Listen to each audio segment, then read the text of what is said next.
जादुई तोता। एक छोटे से गांव में एक गरीब परिवार रहता था। उस परिवार में रामू और उसकी बीवी सीता उसके बेटे चिंटू के साथ रहते थे। उसी गांव में एक तोता भी रहता था।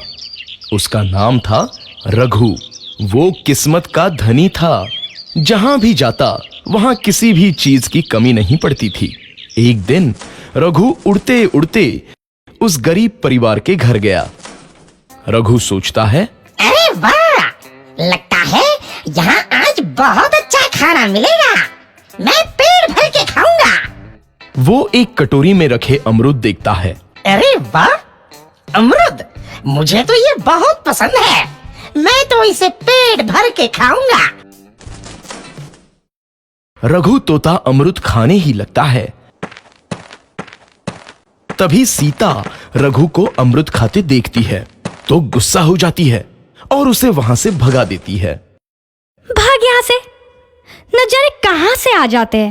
मैं तो परेशान हो गई हूं इनसे। सीता के भगाने के बाद रघु चुपचाप से एक कोने में रहता है। धीरे धीरे उस परिवार की बरकत होने लगती है। एक दिन रामू और सीता खाना खाते वक्त बातें करते हैं। आजकल हमारी बहुत तरक्की हो रही है, काम भी अच्छा चल रहा है। रामू कहता है। इस पर सीता कहती है, सच कहा, भगवान हमेशा ऐसे ही हम पर मेहरबान रहे। बेटा चिंटू भी कहता है, पिताजी मुझे खिलौना लेके दो ना, मेरे सभी दोस्तों के पास है। रामू कहता है, ठीक है, जरूर लाऊंगा।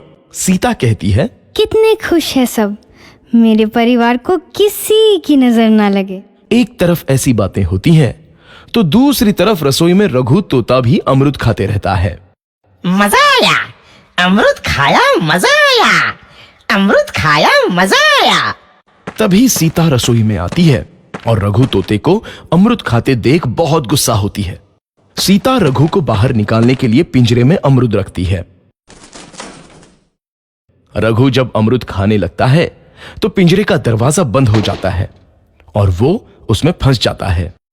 मुझे बाहर निकालो, मैं यहाँ फंस गया हूँ, मुझे बचाओ। अगले दिन सीता पिंजरा उठाकर बाहर दूर उस रघु को छोड़ देती है। रघु के जाते ही उनके घर आई बरकत धीरे धीरे कम हो जाती है। उन्हें बहुत घाटा होता है। सीता कहती है, ये क्या हो रहा है, अचानक इतना कैसे बदल गया? अभी तक तो सब कुछ अच्छा चल रहा था। रामू कहता है, लगता है भगवान हम पर रूठ गए हैं। चिंटू भी कहता है, लगता है अब मुझे खिलौने भी नहीं मिलेंगे। और वो रोने लगता है और बाहर चला जाता है। कुछ दिन बाद रघु तोता फिर से उस घर में आता है। वापस आया, मैं वापस आया, अब मैं जमकर अमरूद खाऊंगा। रघु सीधा रसोई घर में चला जाता है और अमरूद खाने लगता है। कुछ देर बाद सीता रसोई में आती है और रघु को देख कहती है, एक तो घर में पहले से इतनी दिक्कत चल रही है और ऊपर से ये तोता मुझे और परेशान कर रहा है। सीता रघु को वहां से भगा देती है। रघु उड़कर किसी कोने में छुप जाता है। कुछ दिन बाद धीरे धीरे उस घर की बरकत वापस आने लगती है। काम भी अच्छे से चलने लगता है। एक रात जब रघु तोता अमरूद खाने जाता है तो पिंजरे में फंस जाता है। ये लोग आखिर चाहते क्या हैं? एक तोते को शांति से अमरूद खाने क्यों नहीं देते? मैं कौन सा चोरी कर रहा हूँ? बस अमरूद ही तो खा रहा हूँ। तभी रामू वहां आता है और पिंजरे में रघु तोते को देख उसे बाहर छोड़ देता है। ये तोता भी कितना जिद्दी है, बार बार वापस आ जाता है। जैसे ही रामू रघु को छोड़ देता है, अगले दिन से फिर से उनके घर की बरकत जाने लगती है। काम में घाटा होता है। किसी को समझ नहीं आ रहा था कि ऐसा क्यों हो रहा है। रघु तोता घर आता है तो अचानक बरकत आती है और जब रघु तोता को बाहर निकालते हैं तो बरकत चली जाती है। एक दिन सीता रघु तोते के घर आने और बाहर जाने की स्थिति पर नजर रखती है। ये तोता जब भी घर आता है तो घर में बरकत आती है और जैसे ही ये घर से बाहर जाता है तो उसी के साथ बरकत भी चली जाती है। कहीं ये जादुई तोता तो नहीं है?